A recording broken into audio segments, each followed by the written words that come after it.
संवैधानिक प्रगति तथा पहला कांग्रेसी मंत्रिमंडल 1937 से 39। चलिए यहाँ से प्रश्नों को देख लेते हैं। बिहार में द्वैध शासन का प्रारंभ कब हुआ था? ये हुआ था 29 दिसंबर 1920 से। 29 दिसंबर 1920 से द्वैध शासन का जो है प्रारंभ हुआ था। कहाँ? तो बिहार में। बिहार में द्वैध शासन की शुरुआत किस अधिनियम द्वारा हुई थी?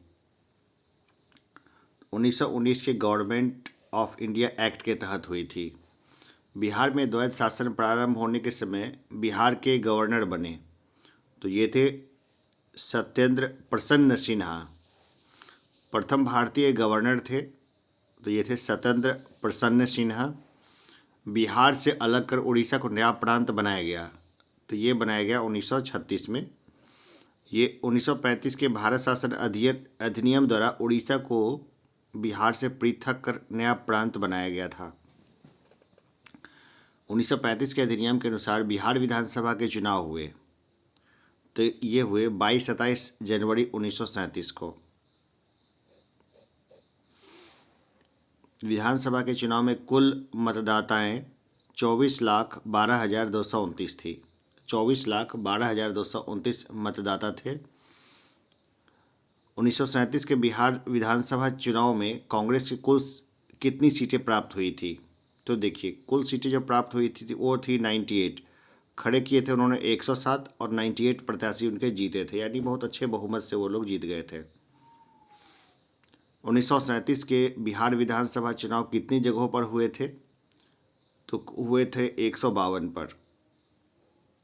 राज्य में 129 निर्वाचक मंडल क्षेत्र बनाए गए थे और 152 जगह पर जो है चुनाव हुए थे।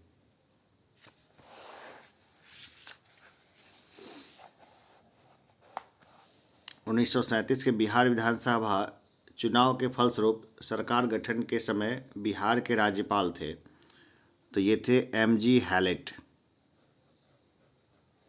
एम.जी. हैलेट थे। 1937 के बिहार विधानसभा चुनाव के फलस्वरूप सरकार गठन के समय बिहार के राज्यपाल थे तो ये थे एम.जी. हैलेट।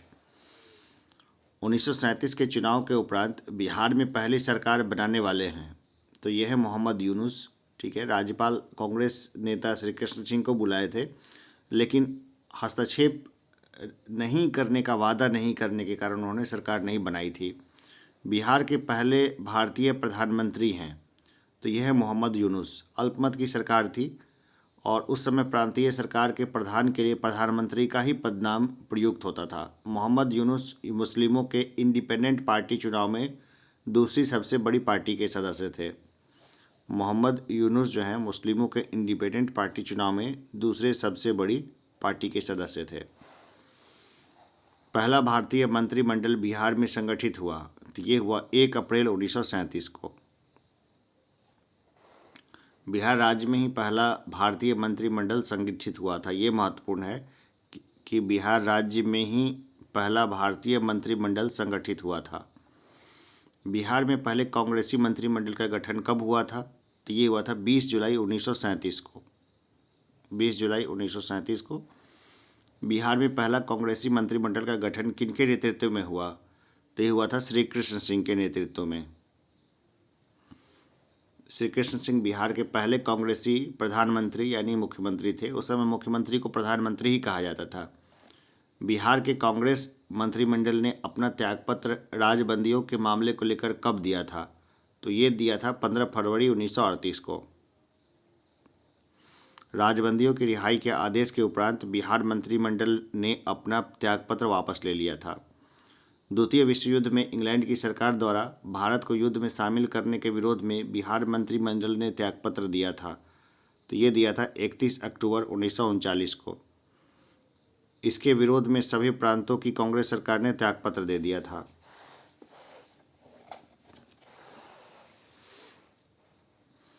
बिहार कांग्रेस मंत्रिमंडल 1937-39 द्वारा कौन से कार्य किए गए? देखिए, हरिजनों की शिक्षा एवं उनकी आर्थिक स्थिति में सुधार संबंधी कार्य किए गए। बिहार में टेनेंसी अमेंडमेंट एक्ट 1938 ये भी लाया गया।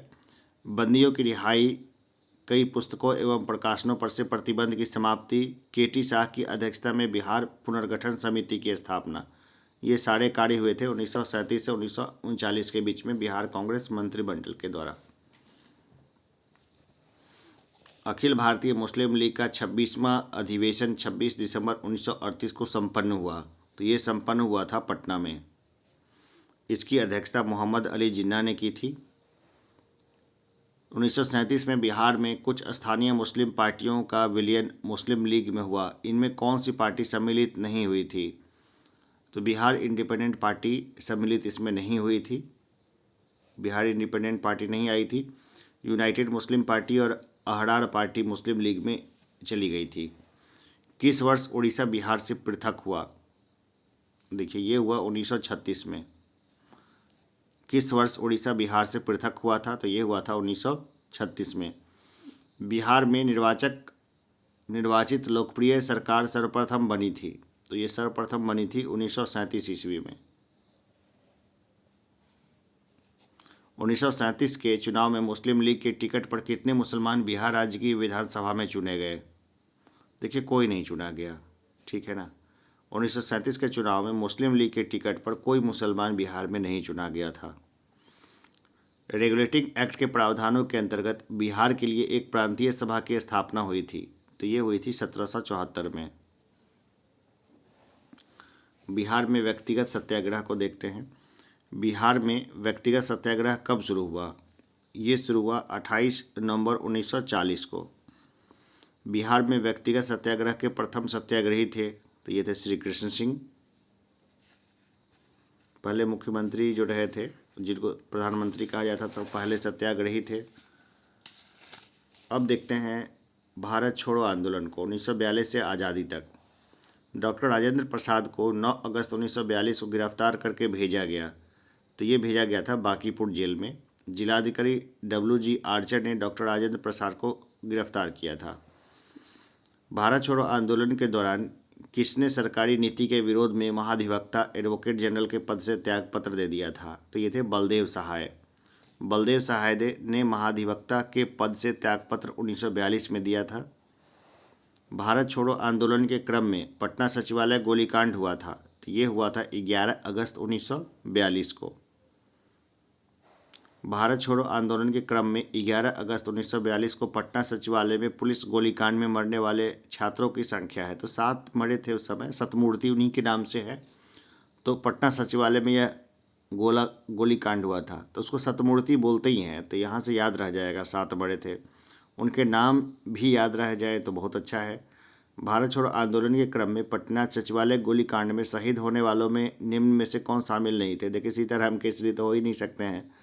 तो जो प्रमुख थे सभी 7 के नाम देखते हैं। उमाकांत प्रसाद सिन्हा, रामानंद सिंह, सतीश प्रसाद झा, जगपति कुमार, देवीपत चौधरी, राम गोविंद सिंह, राजेंद्र सिंह। तो ये सभी विद्यार्थी थे। भारत छोड़ो आंदोलन के दौरान सरकार ने निम्न में से कौन सी अखबार का प्रकाशन प्रारंभ किया?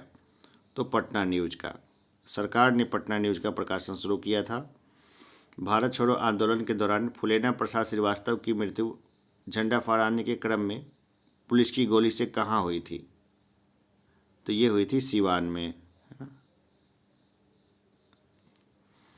13 अगस्त 1942 को कहाँ झंडा फहराने के क्रम में 13 वर्षीय बालक ध्रुव कुमार की मृत्यु पुलिस की गोली लगने से हुई थी? तो ये हुई थी कटिहार में। कटिहार में उसकी मृत्यु हुई थी। बिहार के किस स्थान के युवकों ने ब्रिटिश शासन का मुकाबला करने के लिए ध्रुव दल की स्थापना की थी? कटिहार के युवकों ने की थी। कटिहार में डेथ हुई थी उस बालक की। भारत छोड़ो आंदोलन के दौरान किस प्रमंडल में लगभग 2 महीने तक जनता का शासन रहा था? तो तिरहुत में। तिरहुत डिस्ट्रिक्ट में था दरभंगा और मुजफ्फरपुर। समझिए, वहाँ जनता का शासन हो गया था। जयप्रकाश नारायण को राष्ट्रीय स्तर के नेता की पहचान किस संदर्भ में मिली? तो भारत छोड़ो आंदोलन में। भारत छोड़ो आंदोलन के दौरान उनको राष्ट्रीय स्तर के नेता की पदवी मिली। भारत छोड़ो आंदोलन से उत्पन्न दंगे किस क्षेत्र में सबसे व्यापक रहे थे? तो देखिए, ये रहा था बिहार में और संयुक्त प्रांत। उत्तर प्रदेश का मैक्सिमम हिस्सा संयुक्त प्रांत है। अब श्री जगत नारायण लाल की पत्नी का नाम था, तो ये था श्रीमती रामप्यारी। भारत छोड़ो आंदोलन के क्रम में 9 अगस्त 1942 को डॉक्टर राजेंद्र प्रसाद को गिरफ्तार करके किस जेल में रखा गया? तो ये रखा गया था बांकीपुर जेल में। महात्मा गांधी तथा उनके सहयोगियों की 1942 में हुई धरपकड़ में बिहार में बहुत दंगे हुए। इसमें रेल सेवा पूर्ण रूप से ठप हो गई। इसमें अधिकतम प्रभावित जिला था, तो ये जिला था पटना। जयप्रकाश नारायण किस आंदोलन से संबंधित थे? तो भारत छोड़ो आंदोलन से ये संबंधित थे। अंग्रेजों भारत छोड़ो। 7 दिसंबर 1942 को श्री योगेंद्र शुक्ल कहाँ लाए गए थे? तो ये लाए गए थे पटना में।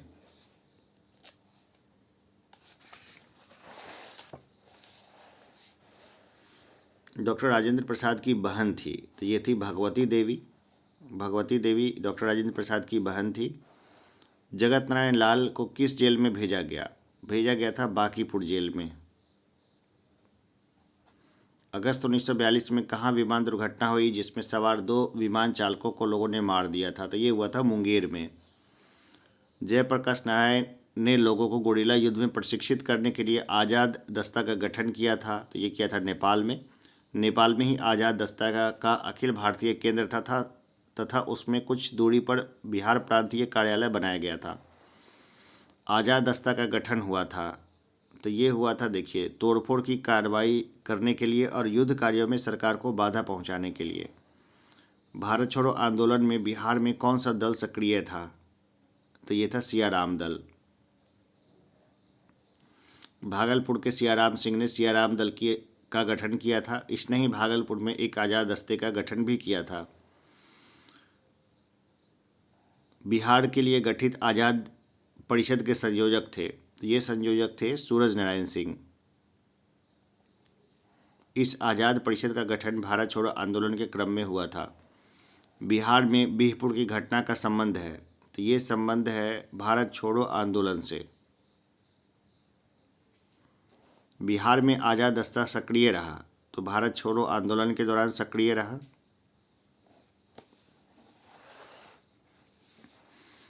भागलपुर में एक आज़ाद दस्ते का गठन किया गया था, तो ये किया गया था सियाराम सिंह के द्वारा।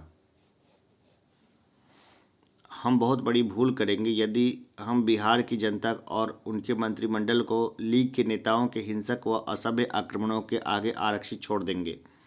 वर्ष 1946 में यह बात किसने कही थी? तो ये बात कही थी सरदार पटेल ने। जयप्रकाश नारायण दिवस मनाया गया, तो ये मनाया गया फरवरी 1946 को। रिहा तो अप्रैल में हुए थे वो, लेकिन जयप्रकाश नारायण दिवस 1946 में मना लिया गया। जयप्रकाश नारायण की रिहाई हुई थी अप्रैल 1946 में। बिहार के फॉरवर्ड ब्लॉक के नेता थे, तो ये थे शीलभद्र याजी।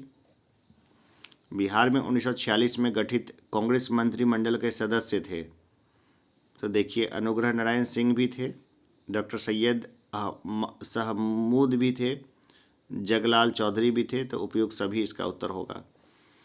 बिहार के चुनाव में बिहार विधानसभा के 152 सदस्यों में कांग्रेस को सीटें प्राप्त हुई थी। ये प्राप्त हुई थी 98।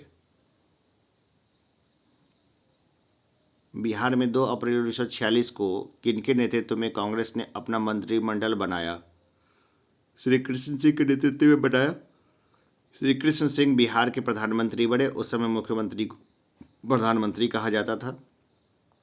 भारत की स्वतंत्रता के बाद बिहार के प्रथम राज्यपाल थे, तो ये थे जयराम दास दौलत राम। बिहार में संवैधानिक शासन प्रारंभ हुआ था, तो ये हुआ था 1950 में, जब संविधान लागू हो गया।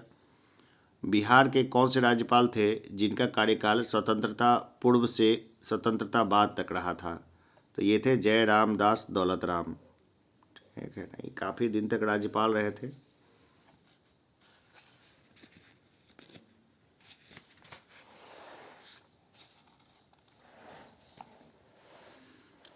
भारत की स्वतंत्रता के बाद यानी स्वतंत्र बिहार के प्रथम मुख्यमंत्री थे, तो ये थे श्री कृष्ण सिंह। मुस्लिम लीग की प्रत्यक्ष कार्रवाई दिवस की घोषणा के बाद बिहार में पूर्ण हड़ताल हुई 16 अगस्त 1946 को। 1946 के बिहार विधानसभा चुनाव में दल और उसे प्राप्त सीटों की संख्या को सुमेलित करिए। देखिए, कांग्रेस को 98 सीट मिली थी, मुस्लिम लीग को 34, मोमिन को 5 और निर्दलीय को 12। कांग्रेस को 98, मुस्लिम लीग को 34, मोमिन को 5 और निर्दलीय को 12, इतनी सीटें मिली थी। तीव्रता और विस्तार की दृष्टि से भारत छोड़ो आंदोलन में अग्रणी था बिहार। अब बिहार पता नहीं क्यों काफ़ी पिछड़ गया।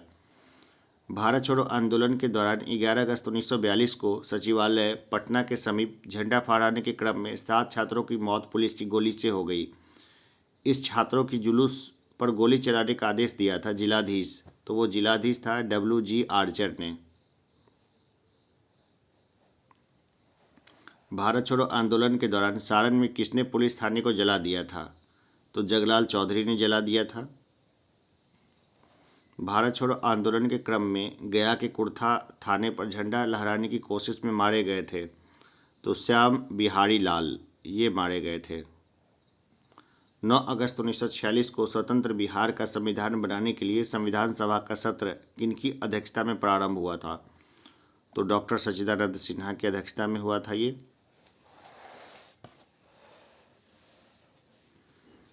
सारण कब अपराधी जिला घोषित हुआ? देखिए, अपराधी जिला शासन सारण घोषित हुआ 1942 में। अब एक पूरे जिला को ही अपराधी घोषित कर रहे हैं, अंग्रेज कितने महान थे समझ सकते हैं आप। जयप्रकाश नारायण की पत्नी का नाम था, तो ये था प्रभावती देवी। बिहार में भारत छोड़ो आंदोलन से संबंधित भूपेंद्र नारायण मंडल कहाँ के निवासी थे? तो ये थे मधेपुरा के। भारत छोड़ो आंदोलन 1942 के दौरान उत्तरी बिहार नेपाल की सीमा पर किसने छापामार संघर्ष का नेतृत्व किया था? तो ये किया था जयप्रकाश नारायण ने। भारत छोड़ो आंदोलन के दौरान 15 अगस्त 1942 को छपरा के टाउन हॉल में किनकी अध्यक्षता में एक विराट सभा का आयोजन किया गया था? शांति देवी के नेतृत्व में किया गया था ये। भारत छोड़ो आंदोलन के दौरान जगतलाल चौधरी ने कहाँ के लोगों को प्रोत्साहित किया कि वे थानों को जला दें और दरोगा को बोरे में डालकर नदी में फेंक दें? तो ये हुआ था सारण जिला में। 5 नवंबर 1942 ईस्वी को जयप्रकाश नारायण के साथ कौन कौन लोग हजारीबाग जेल से भाग निकले थे? तो देखिए, ये भागे थे योगेंद्र शुक्ल, सूरज नारायण, शालिग्राम सिंह, रामानंद मिश्र एवं गुलाली सोनार। भारत छोड़ो आंदोलन के दौरान 12 अगस्त 1942 को भागलपुर कारागार ले जाते समय किस स्वतंत्रता सेनानी को विद्यार्थियों ने पुलिस से छुड़ा लिया था? तो ये छुड़ा लिया था सरस्वती देवी को। प्रभावती देवी किस क्षेत्र की स्वतंत्रता सेनानी थी? तो ये थी पटना की। भारत छोड़ो आंदोलन के दौरान कौन से इश्तिहारों को कांग्रेस समाजवादी दल द्वारा जनता के बीच क्रांतिवाद के संदेशजनक तथा पहुंचाने के लिए बांटा जाता था? तो ये था हमारा संघर्ष, अंतिम संघर्ष, आज़ादी, ये सबको बांटा जाता था। चलिए अभी फिर नेक्स्ट चैप्टर में हम लोग चलेंगे। मैं क्लासेस के बीच में एक्स्ट्रा बात नहीं बोलता क्योंकि उससे तैयारी प्रभावित होती है। तो बस आप लोग ना रेगुलर वे में पढ़ते रहिए, मतलब एकदम कंटिन्यू में अगर पढ़ते हैं ना तो किसी भी एग्ज़ाम को क्रैक करने के चांसेस काफ़ी बढ़ जाते हैं। BPSC का आप कभी भी एग्ज़ाम दीजिए, आपको ये लेक्चर का सीरीज़ बहुत काम देगा। CDPO का कभी पेपर दीजिए, बिहार SI का प्री और मेंस दीजिए, या फिर जो BPSC असिस्टेंट का या BPSSC का आता है, सभी के लिए ये सीरीज और ये सारे प्रश्न आपको बहुत महत्व के हैं। तो चलिए अभी के लिए इतना ही, फिर मिलते हैं अगली क्लास में। तब तक के लिए एक छोटा सा ब्रेक लेते हैं।